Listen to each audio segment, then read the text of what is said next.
অবিশ্বাস্য এবং অপ্রতিরোধ্য হয়ে উঠেছে বার্সেলোনার আক্রমণ ভাগ। রবার্ট লেভানডস্কি, রাফিনহা ও লামিন ইয়ামাল এই তিনজনের নৈপুণ্যের সবশেষ স্প্যানিশ সুপার কাপের ফাইনাল ম্যাচে চিরপ্রতিদ্বন্দ্বী রিয়াল মাদ্রিদকে উড়িয়ে বার্সেলোনা হয়েছে চ্যাম্পিয়ন। সামাজিক যোগাযোগ মাধ্যমে মেসির পর ভাইরাল হয়েছে রাফিনহার হাঁটার স্টাইল, যেখানে তিনি মেসির মতোই অনুকরণ করে হেঁটেছেন, যা সামাজিক যোগাযোগ মাধ্যমে তোলপাড় হয়ে গেছে।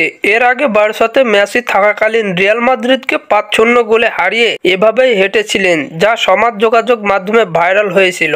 তেমনি এবার রাফিনহার হাঁটার স্টাইল একই। হাঁটবেই না কেন, এর আগে মেসি আবার বার্সেলোনাকে একই স্বপ্নের মুকুট এনে দিয়েছিল। রাফিনহা তেমনই বিস্ময়কর পুরস্কার এনে উপহার দিল বার্সেলোনাকে। শুধু এতটুকুতে সীমাবদ্ধ ছিল না, বরং ম্যাচ শেষ করে তিনি পরেছিলেন মেসির সানগ্লাস এবং রিয়াল মাদ্রিদের মহাতারকা ভিনিসিয়াস জুনিয়রের সাথেও হাত মিলিয়েছিলেন। তার এ সকল কর্মকাণ্ড দেখে মনে হচ্ছে মেসির সবচেয়ে বড় ফ্যান। তার হাঁটাচলা, তার খেলার স্টাইল, তার সানগ্লাস পরা, এই সব কিছুতেই অনুকরণ করা মেসির উত্তরসূরি।